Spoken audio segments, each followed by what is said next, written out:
중고거래 사이트에서 노트북을 구매했다가 사기를 당했습니다. 택배 운송장 확인 후 돈을 송금했는데 배달된 택배에는 사전 한 권만 들어있었습니다.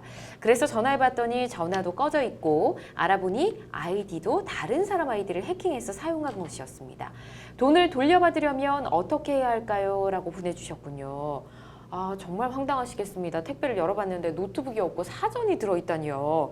지금 상대방이 이건 작정을 하고 사기를 친 거라고 봐도 될 것 같은데요? 예, 사실은 이게 발각되지 않을 수 없는 상황이기 때문에 네.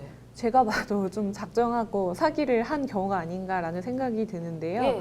사실은 이와 같은 사건은 굉장히 급전이 필요한 경우에 우선은 돈을 받고 그 이후의 일을 생각하지 않고 하는 사기의 종류고요. 굉장히 실제로도 빈번한 사기의 유형 중에 하나입니다. 빈번하군요. 예. 그렇군요. 자, 그렇다면 사기죄 당할 것 같은데 사기죄로 고소부터 좀 진행을 하는 게 가장 좋은 방법일까요? 네, 물론입니다. 당연히 사기죄가 성립될 것이고 예.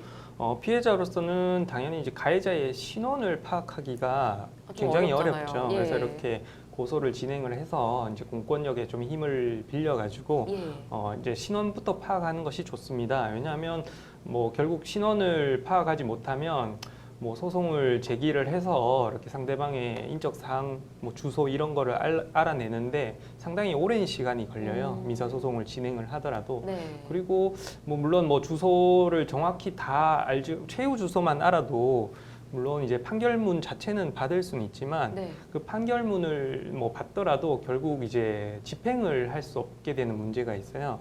무슨 말씀이냐면 판결문을 받더라도 그것이 별로 뭐 큰 효용이 없게 되는 것이요. 네. 것이죠. 그냥 단순히 이제 종이 쪽지에 불과한. 그래서 일단은 사기로 이제 고소를 해서 네. 뭐 제일 좋은 것은 뭐 가해자의 신원까지 확보를 하고 신변까지 확보를 하고 신원을 파악하는 것을 우선 첫 번째 절차로 생각하시는 게 좋을 것 같습니다. 알겠습니다. 예. 사실 이렇게 사기죄로 고소를 하는 게 가장 먼저다라고 생각을 하는 거 맞잖아요. 근데 이 뭐 고소 진행하는 게 좀 번거롭다라고 생각하시는 분이 굉장히 많으실 것 같아요. 고소 전에 뭔가 해볼 수 있는 방법들은 없을까요? 예, 사실은 고소를 하면 고소를 한 사람도 조사를 받으러 가야 되는 번거로움이 있고 예.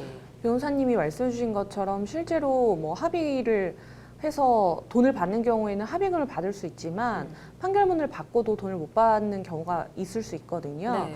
예, 그렇기 때문에 우선은 합의를 하시는 게 제일 좋고요. 합의를 할 때 가장 좋은 방법은 내가 이제 고소를 하겠다, 진정을 넣겠다라고 좀 겁을 주면서 네. 그 전에 합의를 해서 돈을 받는 게 가장 쉬운 방법입니다.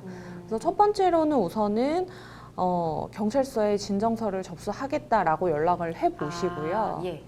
그게 안 될 경우에는 우선은 실제로 내가 고소할 의사가 있다라는 것을 보여주셔야 되기 때문에 진정서나 고소장을 작성만 해둔 상태에서 다시 한번 뭐 사진을 찍어서 보내시면서 지금 합의 안 하면은 고소하겠다라고 또 한번 연락을 네. 해보시고요. 뭐 내용 증명을 보내셔도 되고 문자를 보내셔도 되고요. 네. 그리고 그 이후에도 합의가 되지 않을 경우에는 실제로 뭐 고소를 하시고 접수증을 받아서 보여주면 의외로 합의가 되는 경우가 굉장히 많이 있다라고 하거든요. 예. 그래서 우선은 가장 두려워하는 게 고소이기 때문에 이런 식으로 해서 고소 전에 좀 합의를 하시는 방법을 추천을 드립니다. 그렇군요. 알겠습니다. 뭔가 이 주고받는 과정 중에 연락처나 아니면 뭐 이메일이라든지 뭔가 있었을 테니 네. 이런 방법을 좀 통해 보시면 어떨까 싶고요.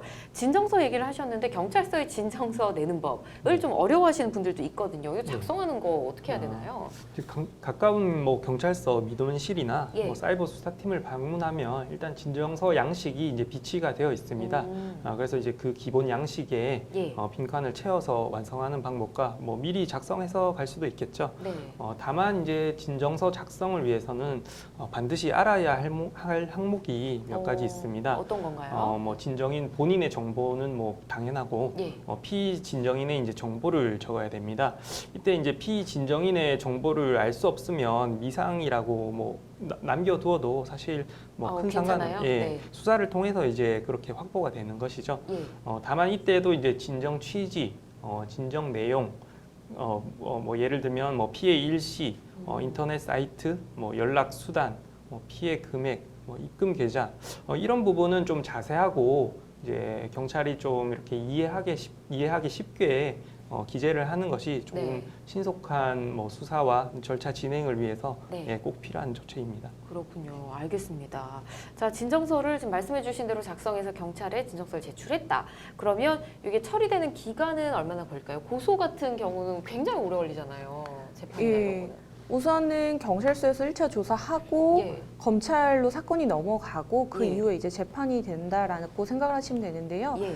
경찰서에서는 보통 3개월, 그리고 검찰에서는 2개월이 걸리고, 그리고 검찰에서 사건이 법원으로 넘어가게 되는 경우는 사실 또 6개월에서 한 1년 정도 아, 네, 굉장히 오래 걸리네요. 시간이 걸립니다. 근데 예. 뭐 이와 같은 절차는 문자 메시지나 아니면은 우편 통지서 같은 것으로 예, 받아보실 수 있습니다. 그렇군요. 알겠습니다. 혹시 뭐 빨리 돈을 돌려받고 싶은 경우 은행에 뭐 송금을 잘못했다 뭐 이렇게 해서 돈을 돌려받는다든지 이런 방법은 없을까요? 자금 반환 요청을 말씀하시는 것 같은데요. 네. 자금 반환 요청은 보통 이제 차고 송금 때 네. 이제 활용하는 제도입니다. 네. 은행 측에 이제 사기를 당했다기보다는 내가 돈을 잘못 이체를 했다, 네. 잘못 송금을 했다, 이렇게 이제 차고 송금이라고 좀 주장을 하면 네. 요청을 들어줄 가능성이 있습니다. 음, 또 이제 은행 직원이 이제 판매자에게 다만 이제 은행 직원이 판매자에게 전화를 해서 네. 승인을 얻는 경우에만 아. 좀 돈을 돌려받을 수 있으니까요. 네, 네. 또 상담하신 거는 차고 송금이 아니라 이제 사기 사건이라서 그렇죠. 이런 방법은 썩 뭐 추천드리기는 좀 네. 곤란한 면이 있습니다. 그렇군요. 알겠습니다. 참 사기 당하지 않는 게 가장 좋은 방법이네요. 자.